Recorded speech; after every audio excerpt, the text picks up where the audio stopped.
everyone, Coach Martin here, and welcome to another strength training episode. 10 minutes, kind of same thing that we've been doing every strength training day. We're going to pick some movements, we're going to repeat them, we're going to try to get better at them. Today it's going to be the hip hinge, aka deadlift, the horizontal press and the vertical press. And we're going to go through a circuit of 8 movements.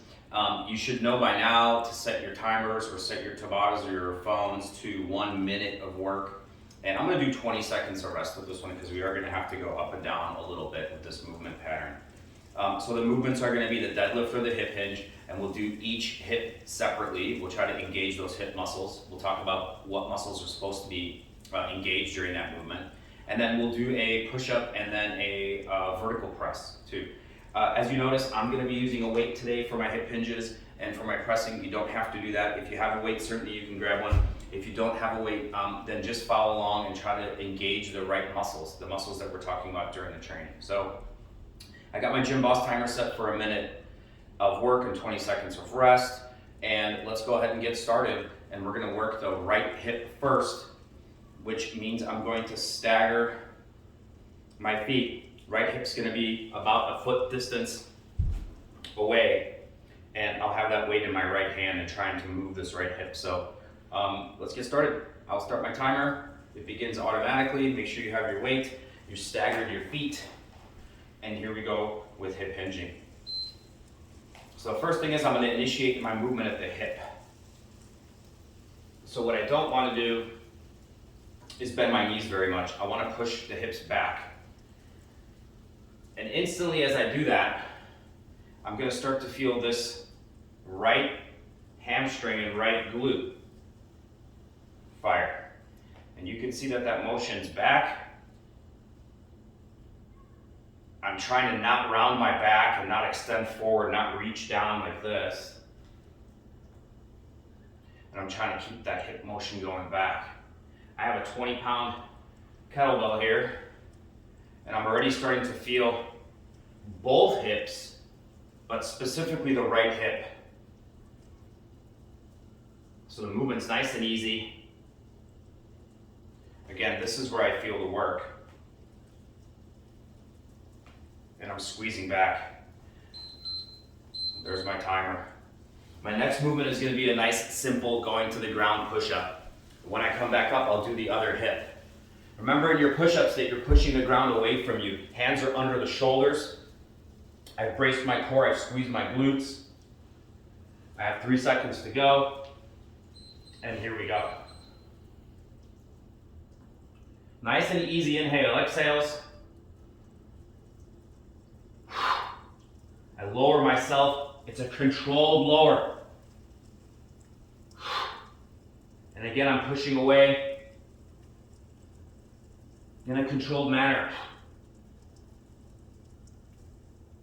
Down for 3. Nice big push. Hey, no big deal, you're going to knees. If you're fatiguing out or you're having a hard time with the push, just go directly to knees. Keep your pace. The pace is nice and slow. 20 seconds. And we're switching off upper and lower body movements in this first circuit. I'm going to get one more in there. You guys can maybe hear that freezing rain or whatever we're getting here because winter time. And there's my time. So another 20 seconds. I'm going to go now to the left hip. I grab my weight. I'll stagger my feet just about 1 foot distance. And my first movement is going to be this hip pushing back. There's my timer. So here we go. I do feel this in my hip, my glute, and both hamstrings.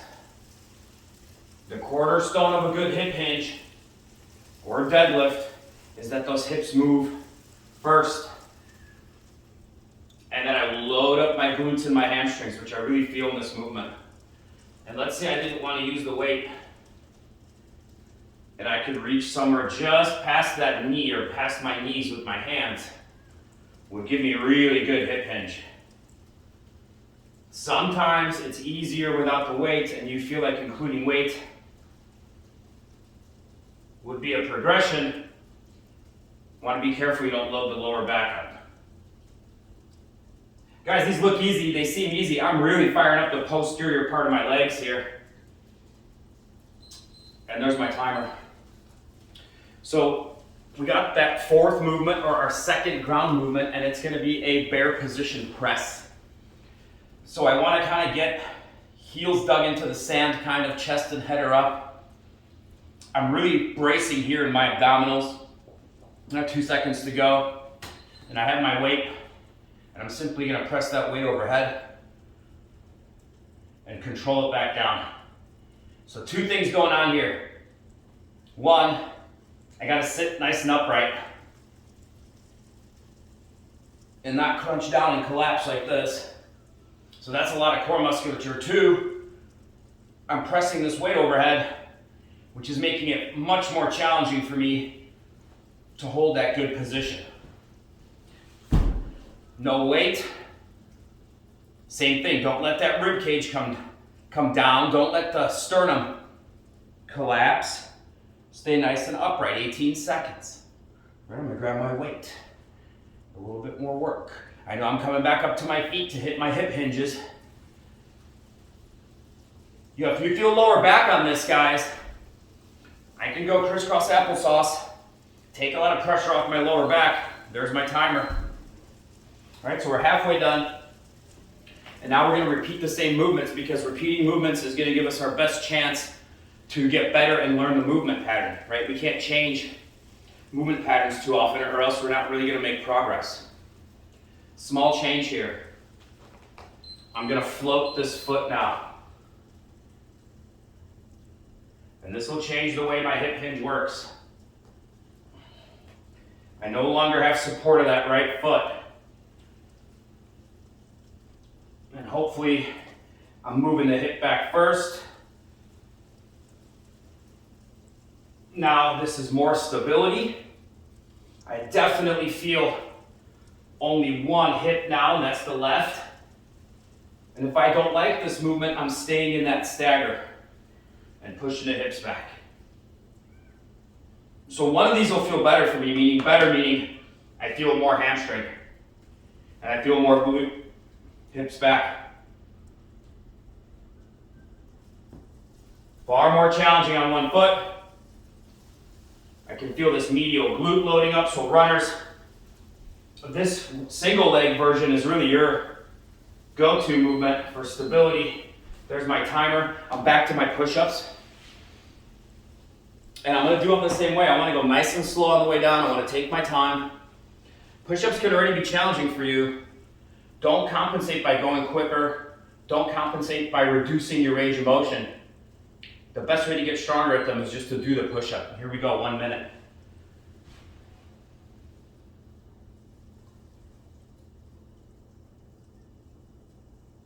So taking my time, lowering slow, pushing up slow. And if you have to go to knees, go to knees. Squeeze your glutes, brace your core, go slowly. Remember, with this circuit, you're switching between upper body and lower body movements. So I would put whatever effort I can into these movements, because I'm going to stand up here and get a break. I can't see my timer, but probably about 20 seconds. Nice thing about the gym boss is it's going to give me a beep, and it's going to vibrate, and it's going to let me know when to finish. Let's see, it's close. Lower slow. Big push exhale. There's the timer. So I'm switching hips, and now I have my right hip that's going to do the work. Left leg's going to lift up, or I'm just going back to my stagger. But I'm going to do left leg up, right hip. So here we go. Hip comes back into that hip hinge.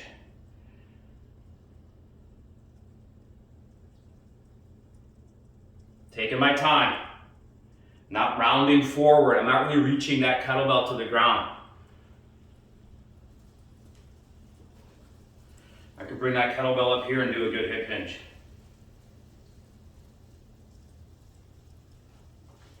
I could have no kettlebell. And focus now on bracing here. You should just be able to see this whole musculature here start to work. Glute, hamstring, back's flat, and I push everything back forward. Almost done. Again, this strength work feels easy. You're including some weight. And there's bell. Okay, last movement's gonna be that bear position press again. So push-ups are gonna be our horizontal press, and then bear position is gonna be our vertical press. And we really wanna get good at pressing for both positions. Excuse me. So I'll get set up again. Got my 3 seconds now, and we begin. Head and chest are up. I'm looking straight in front of me. Again, I'm taking my time with this. Repetitions don't matter, especially if I'm doing these nice and slow and I'm pushing my hands into this kettlebell. Certainly, you could do this movement and make it more about your core.